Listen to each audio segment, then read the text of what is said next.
రాగి జావ ఎలా చేసుకోవాలో మనం వీడియోలో చూసేద్దామండి. హాయ్ అండి, అందరికీ నమస్కారం. Welcome to Navneet vlogs. అండి ఈరోజు నేను వచ్చేసి మీకు అందరికీ రాగి జావ ఎలా చేయాలో చూపిస్తానండి. ఇది కిడ్స్కి ఎస్పెషల్లీ ఈవినింగ్ స్నాక్స్ లాగా చేసుకోవచ్చు, లేదంటే మార్నింగ్ బ్రేక్ఫాస్ట్లో కూడా ఇవ్వచ్చండి. పెద్దవాళ్ళు కూడా ట్రై చేయొచ్చు ఈ రెసిపీ. సో రాగి జావ చాలా మంచిదండి, చలవంటారు కదా. సో నేను మీకు అందరికీ రాగి జావ ఇన్స్టెంట్గా 10 minutes ఎలా చేసుకోవాలో చూపిస్తానండి. ఫస్ట్గా నేను వాటర్ తీసుకున్నాను, గ్లాస్ వాటర్ తీసుకొని బాగా బాయిల్ చేసుకుంటున్నానండి. తర్వాత నేను రాగి జావ పౌడర్ని తీసుకుంటున్నానండి. పౌడర్ని చూసారు కదా, నేను 1.5 tablespoons పౌడర్ యాడ్ చేసుకున్నాను. దీన్ని ఇప్పుడు వాటర్లో బాగా మిక్స్ చేసుకోవాలి. డైరెక్ట్గా రాగి పౌడరు మరుగుతున్న వాటర్లో వేస్తే ఇలా గడ్డలుగా ఫామ్ అవుతుంది. సో అలా అవ్వకుండా ఉండాలంటే మనం ఏం చేయాలంటే ముందుగా సపరేట్గా ఒక కోల్డ్ వాటర్ తీసుకొని ఒక 1/2 glass మీకు కావాల్సినంత క్వాంటిటీలో దాంట్లో సరిపడా పౌడర్ కలుపుకోవాలండి. సో నేను రాగి పౌడర్ని ఈ విధంగా బాగా మిక్స్ చేసుకుంటున్నాను, ఉండలు లేకుండా.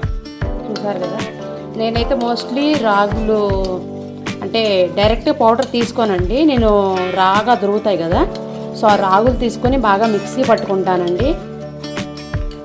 సో చాలా చిక్కగా వస్తుంది. నేను ఒకసారి మీకు చూపిస్తాను వాటర్లో మరగబెట్టిన తర్వాత ఎంత చిక్కగా వస్తుందో.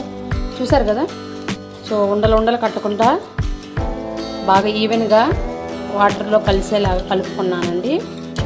అదేవిధంగా మరుగుతున్న వాటర్లో టేస్ట్కి తగినంత సాల్ట్ యాడ్ చేసుకుంటున్నానండి. సాల్ట్ యాడ్ చేసుకొని కొంచెం మరగనివ్వాలి. వాటర్ని బాగా మరగనివ్వాలండి, ఒక 5 to 10 minutes వరకు. అప్పుడు మనకేంటంటే రాగి పౌడర్ యాడ్ చేసిన వెంటనే సో త్వరగా కుక్ అవుతుంది. ఆల్రెడీ వాటర్ బాగా మరుగున్నాయి కాబట్టి సో ఆ రాగి పౌడర్ మిక్చర్ వేసినప్పుడు ఏంటంటే త్వరగా రాగి పౌడర్ అనేది కుక్ అయిపోతుంది. సో అందుకని మనం వాటర్ని బాగా మరగబెట్టుకోవాలి. చూడండి, ఒకసారి వాటర్ బాగా మరిగాయి. ఇప్పుడు నేను రాగి పౌడర్ని ఇలా మిక్స్ చేసి పెట్టుకున్నా కదా, సో ఇప్పుడు దీన్ని ఈ మరుగుతున్న వాటర్లో పోసుకోవాలండి. మరుగుతున్న వాటర్లో ఈ రాగి పౌడర్ మిశ్రమాన్ని ఇలా కలుపుకున్న తర్వాత ఒకసారి తిప్పుకోవాలండి. చూసారు కదా, లమ్స్ ఎక్కడా ఫామ్ అవ్వకుండా చాలా ఈవెన్గా ఉంది. సో ఇప్పుడు మనము దీన్ని సిమ్లో కానీ లేదంటే మీడియం ఫ్లేమ్లో కానీ పెట్టుకొని బాగా బాయిల్ అవ్వనివ్వాలండి. హై ఫ్లేమ్లో మాత్రం పెట్టకూడదు.